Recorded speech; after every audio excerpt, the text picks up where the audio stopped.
avec ce cycle de vidéos. Donc, on inaugure un nouveau programme.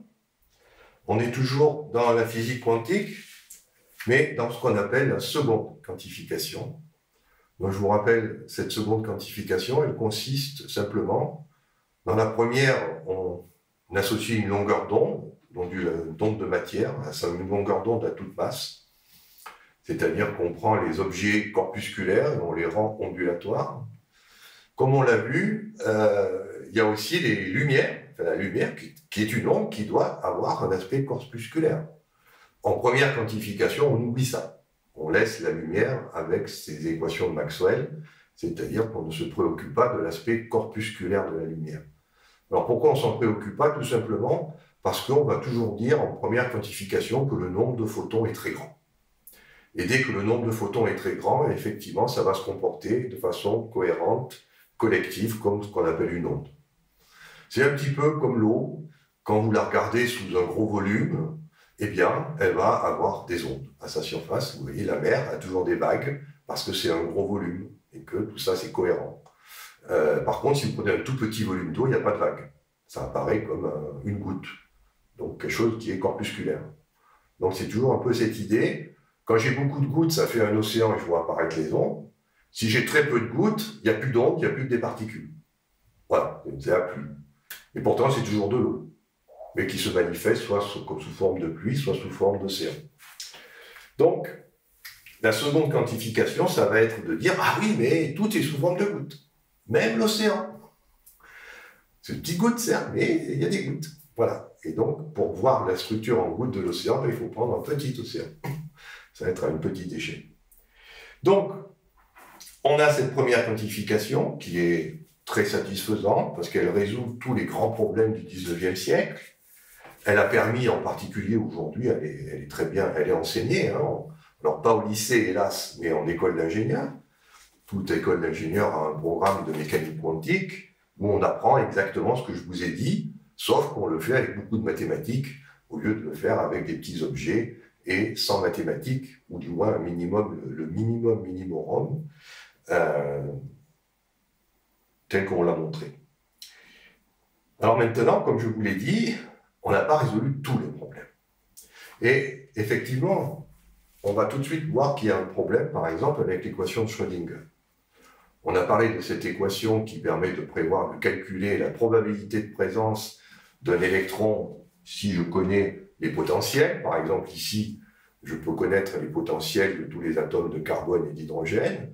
Et l'équation de Schrödinger me dit, si je veux être l'électron et là, je peux calculer sa probabilité de présence en résolvant cette équation. Cette équation, si vous retournez, je ne vais pas la remettre ici, si vous retournez à la vidéo où je vous l'ai présentée, vous verrez qu'elle est problématique. C'est qu'on dérive dans cette équation 2 fois par rapport à l'espace. Il y a une dérivée seconde. Alors que pour le temps, qui est fictif, hein, je vous rappelle, en physique quantique, on ne dérive qu'une seule fois. Ben non, on ne peut pas faire ça. Parce que Albert Einstein a très bien dit que lorsque je me déplace avec une certaine vitesse, le temps et l'espace se mélangent. Donc, comme j'ai dématérialisé le temps, je ne peux pas le mélanger avec quelque chose qui est de l'espace physique. La solution, elle est simple. C'est comme j'ai dématérialisé l'espace pour faire la première quantification, le temps. Comme j'ai dématérialisé le temps pour faire la première quantification, dans la seconde quantification, on dématérialise l'espace. C'est-à-dire que la variable d'espace devient aussi une étiquette. Ce n'est plus l'espace physique qu'on connaît. Et donc, cette double dématérialisation de l'espace et du temps, c'est ce qu'on appelle la seconde quantification. Et ça présente un avantage énorme de faire ça, c'est qu'on va retrouver des équations qui sont du premier ordre dans l'espace et du premier ordre dans le temps. C'est-à-dire qu'on va être compatible avec la théorie de la relativité restreinte. Donc, on va avoir ce qu'on appelle une physique quantique relativiste, qui est toujours plus satisfaisante qu'une physique quantique boiteuse, où on a une partie espace physique et une partie temps qui est complètement, qui ne sont que des étiquettes à cause des sauts quantiques. Alors, c'est pour ça qu'il va y avoir des choses qu'on ne peut pas expliquer en première quantification, c'est-à-dire on explique beaucoup de choses, mais il y a des choses qui restent irréductibles, et une de ces choses, c'est ce qu'on appelle le spin, C'est-à-dire, c'est quelque chose dont on parle très peu, en fait, et qui pourtant est fondamental. Alors, le spin, je vous rappelle, il a été introduit par messieurs Stern et Gerlach en 1922. Donc, c'est quelque chose qui est à peu près contemporain de Louis de Broglie. On découvre le spin juste avant que Louis de Broglie émette l'idée d'une onde de matière. L'expérience est très simple. Vous prenez un faisceau d'atomes, par exemple des atomes d'argent, et vous les envoyez dans l'entrefer d'un aimant. On a des aimants comme ça. Donc et on regarde ce qui se passe. Et ce qu'on voit, c'est qu'il y a deux faisceaux qui émergent. C'est-à-dire, quand vous regardez l'écran, ici, vous avez ça. Vous trouvez deux taches.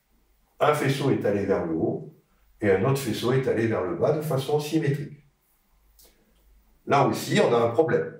Parce que la théorie classique, et là, pas la théorie pas la physique classique, la physique de première quantification, on parle bien de celle-là, prévoirait en fait qu'on n'ait qu'une seule tâche.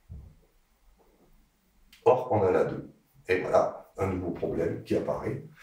Même en première quantification, on ne sait pas qu'est-ce que c'est que le spin. Alors, on sait que ça existe. Et d'ailleurs, c'est comme ça que ça va faire. On va l'introduire de façon empirique. C'est-à-dire, on va dire, bah oui, il y a le spin. Ah, ok, il y a le spin, bon, d'accord. Et quand on va poser la question, mais le spin, c'est quoi? Oh, bon, voilà, c'est ça, on ne sait pas. Donc, c'est toujours comme ça qu'on fait en science. On commence par faire des expériences, on introduit ce concept qui est le spin, et ensuite, on va essayer de le justifier avec une théorie qui est plus générale, qui sera la seconde quantification. Alors, qu'est-ce que c'est qu'un spin? On connaît très bien le spin en mécanique classique.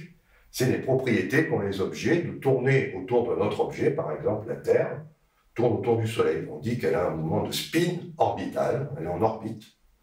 C'est une rotation qu'elle effectue de façon régulière autour d'un point central qui est occupé par le Soleil, le foyer d'une ellipse où se trouve le Soleil.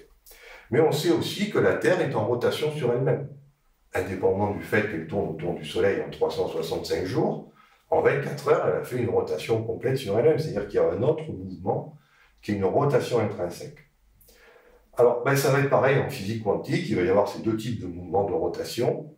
Le premier, on le connaît bien, il va se traduire par ce qu'on appelle des spins entiers, c'est-à-dire qu'on va avoir bien sûr le spin étant un moment cinétique, c'est une action au sens physique, et je vous rappelle que l'action, elle est toujours quantifiée en physique quantique, et là, quand on a une variable de spin qui est directement une action, le spin ne peut pas varier de façon continue, c'est ce qu'on voit ici. Entre la tâche 1,5 et la tâche moins 1,5, eh bien, il n'y a pas d'intermédiaire. Alors, les particules de spin entier, bon, très bien. Et puis on aura, ça c'est la nouveauté, parce qu'on va découvrir que ce spin, s'il vaut une certaine valeur, on peut avoir 2s plus une valeur compatible avec le spin en question. C'est-à-dire que si vous tournez dans une certaine direction et que vous projetez votre mouvement de rotation dans une direction donnée, vous ne pouvez avoir que 2n plus une possibilité. Voilà. Et là, on a un petit souci parce que la théorie de première quantification dit que le spin ne peut être qu'orbital. C'est-à-dire qu'il ne peut être que de valeur entière. Et auquel cas, soit il vaut 0, auquel cas ça veut dire j'ai une seule tâche, c'est pas ce que j'observe, soit il vaut 1, et à ce moment-là, 2 fois 1 plus 1, ça fait 3. Je devrais avoir 3 tâches. Ou 0. Et qu'est-ce qu'on observe? 2 tâches. Donc ça veut dire qu'il existe des spins demi-entiers.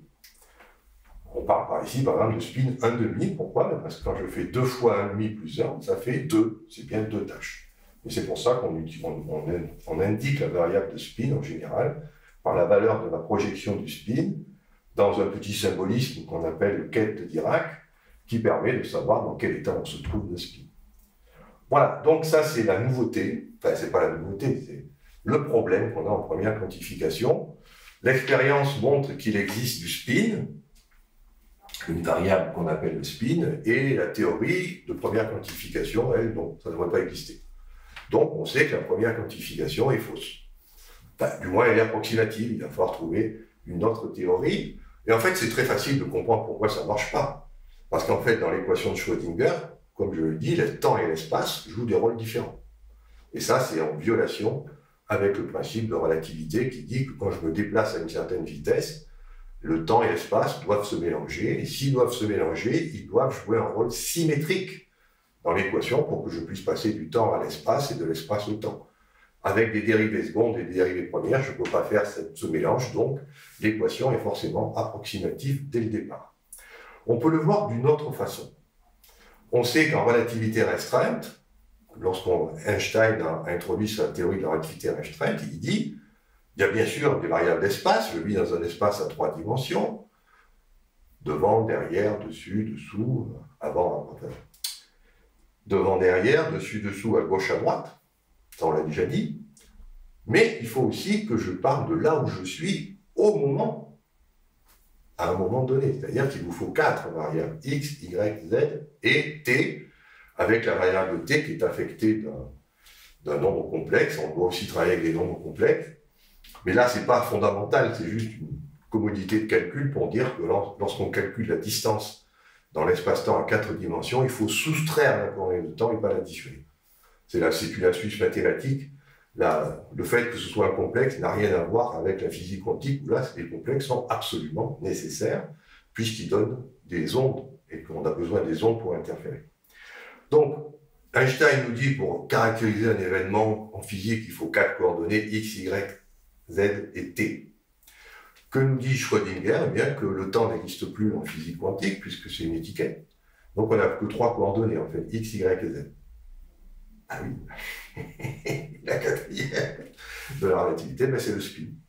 C'est-à-dire que le spin, on sait très bien que c'est la 4e coordonnée quantique. Il y a l'opérateur position, il y a l'opérateur position en x, position en y, position en z, et on a un opérateur de position en rotation, de quelle manière je tourne sur moi-même, qu'on appelle donc le spin intrinsèque de la molécule. Et ben oui, ce spin, il est important, comme on va le voir dans la vidéo suivante, et il n'y a aucun moyen de le justifier dans une théorie de première quantification. On doit le prendre comme une variable venue de l'expérience.